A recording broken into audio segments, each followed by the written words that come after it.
because I know people will have this question about COVID. A lot of the parks, Bwindi, other places that shut down out of, I don't think it was an abundance of caution. I mean, we know great apes and gorillas in particular can catch, respiratory diseases, and they can become very fatal.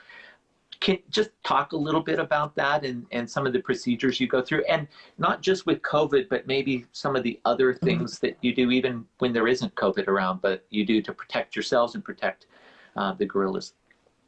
Yeah, so, I mean, we are very susceptible to respiratory diseases. Even before COVID, everybody gets a cold once a year, people get the flu, but we recover from it very quickly. We're used to being exposed to these things, and our immune systems are built up. I mean, obviously people can get the flu and get quite sick. And again, this is the thing about COVID, is that we don't have it. It's new, so we don't have any immunity to it. Well, for the gorillas, common colds and common respiratory things, those are all a little bit like COVID in that they haven't been exposed to them. So they don't have the immunity for it. And so they tend to, they can get very, very sick very quickly. And also they can't just go down to the pharmacy or to Walgreens and get some medicine or just lay in bed for 3 days. That's not what gorillas do. So the risk of disease is one of the biggest threats to gorillas, and particularly respiratory diseases. At both of my projects, we've been wearing masks for years, So the whole thing of masking up is nothing new in terms of making sure, like, the last thing I want to do is get these gorillas sick. Right. And so, for example, in Bwindi, the Uganda Wildlife Authority, the Park Service, they stopped tourism and they stopped all great ape research in March. And they just recently restarted tourism, but they haven't started research yet. And the park rangers are going out to the gorillas every day, but they're not getting as close. They just go out, they check and say, yeah, there's the silverback.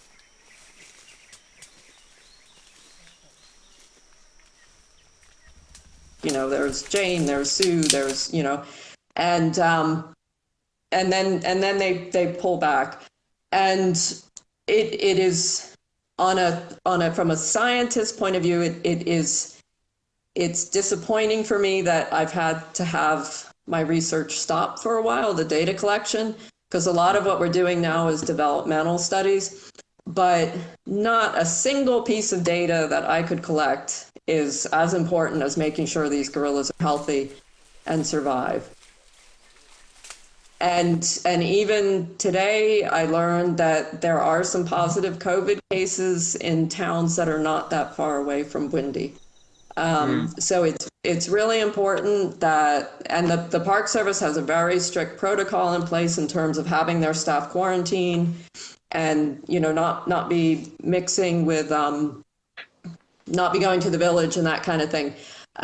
So it's a big concern. And on top of that, the fact that in terms of it getting into the local communities, the health services for people there are very, very weak. So just in terms of the potential human costs, it's really, really worrying.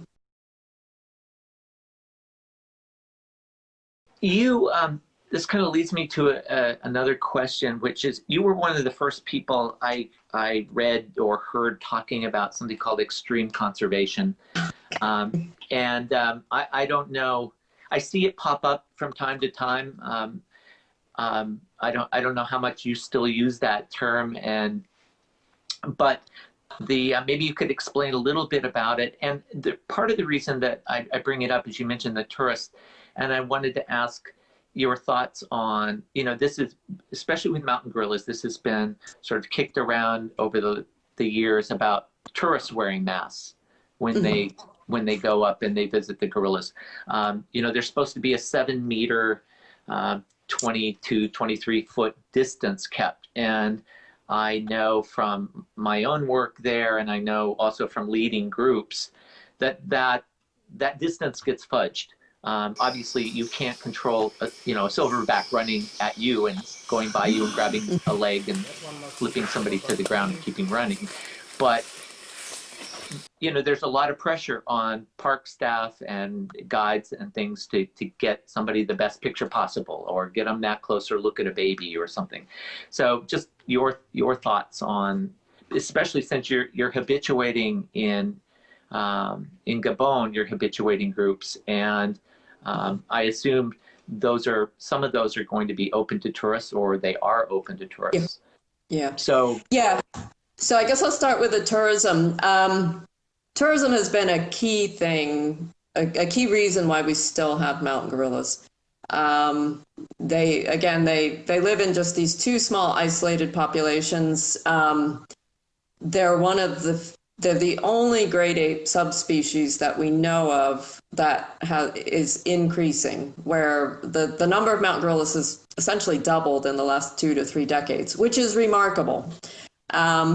And again, part of that is because of the economics of tourism. And for example, in 2019, there probably were close to 50,000 people that went to visit mountain gorillas. And again, getting within, 5 to 10 meters of them. And can you imagine having 8 strangers come in your living room every day and watch you for an hour? Yeah. So, yeah. So what I like to say is, gorillas are really big, but we're putting a lot of weight on their shoulders and a lot of responsibility on their shoulders for them to carry their weight in terms of their conservation. And this gives the governments, this gives the local communities a lot of incentive to protect them. They also definitely value the gorillas as part of their natural heritage, and just globally realizing that these 3 countries, that's the only place that there are mountain gorillas, and that, those countries recognize how special that is. But again, tourism will only work if it's done responsibly. And so again, in terms of the rules that are in place, that it is just 1 visit per day for an hour. And so again, there's been the girls have gotten a vacation with COVID because tourism was stopped for 6 months.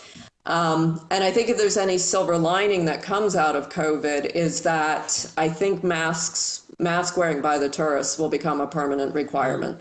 I mean, ultimately that's up to the decision of the governments, but I know that is, that is being discussed. And I think that will be really good. I mean, again, as researchers, we've been wearing them for years now. The gorillas don't care. We're just people with funny white blobs on our face, So they're okay with that.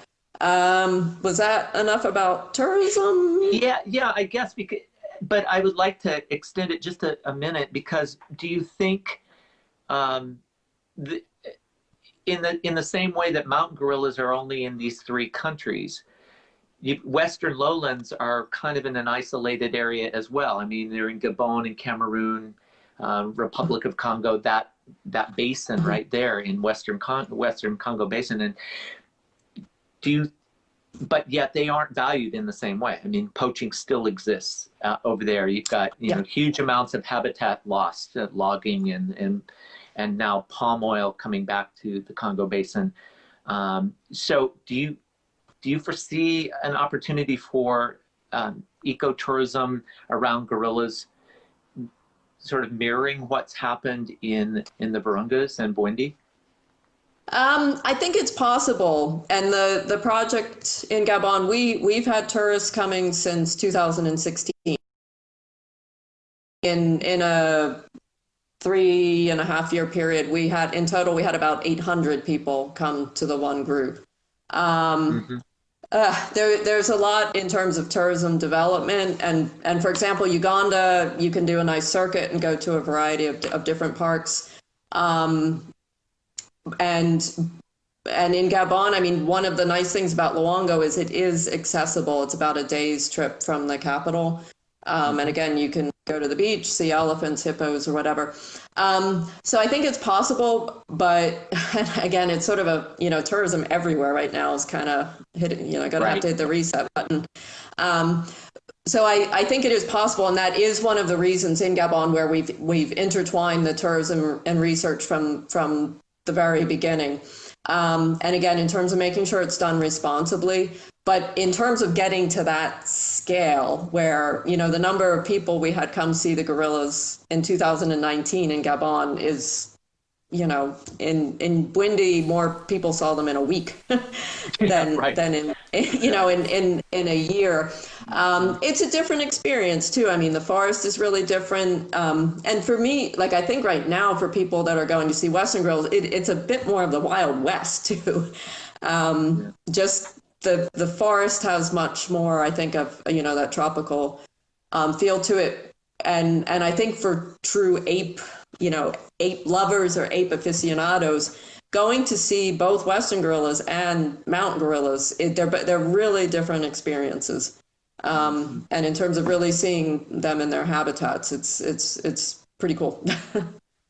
Yeah, I know we, prior to COVID, we were looking at, from the GLOBIO, our parent NGO, we were looking at our travel program, and we do Uganda and Rwanda and look at chimps and gorillas both there, and then some things in Borneo. And we were looking at what was the next step, and Gabon was one of them, and coming down to where you are.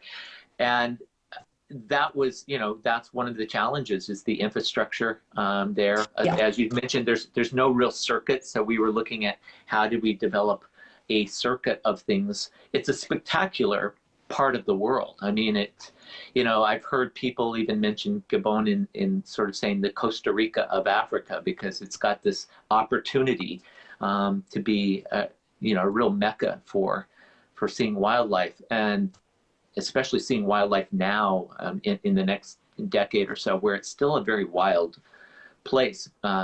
So you have to be a little bit hardier tourist, I think, to want to experience it there. Yeah, you have to be hardier. I think the prospects are there to make it a Costa Rica, but again, it's a bit of a critical mass thing, and in terms of it becoming profitable. But there was a day I saw elephants, chimpanzees, and dolphins on the same day. And so that's why you keep going back, isn't it? It's like that kind of experience. I just yeah. But every day there's something different. It can be a pretty butterfly. It can be, it can be anything. It can be standing in the rain for 3 hours. But obviously the gorillas. Yeah, obviously the gorillas. Hey, we only have a couple minutes left, and because you probably have some more packing and organizing to do before you jump on a plane. For those of you who just came on board in the last several minutes, we've been talking with Dr. Martha Robbins from the Max Planck for Evolutionary Anthropology Department, and she's about to jump on a plane tomorrow morning to fly back to Gabon and do more research on Western lowland gorillas. So it's been really exciting to have her here on World Gorilla Day to talk to us about her experiences over the last 30 years and what that all means. Martha, safe travels back to Gabon. Stay in touch. Let us know any amazing things you see and discover, or worms you find in your feet, or anything else that goes on down there. So anyway, I want to do this again sometime. Hopefully we can catch up with you in the field in Loango, and we can film something there and maybe figure out a way to even do one of these live from there sometime. That would be brilliant. I was thinking about that earlier. We could try that for sure. That would be great cool. Fun. All right. Thank you so much. And thanks everyone for joining us. Have a happy World Gorilla Day. And we'll see you next time on Talking Apes on Apes Like Us. Bye-bye. Okay, thank you so much, Gerry.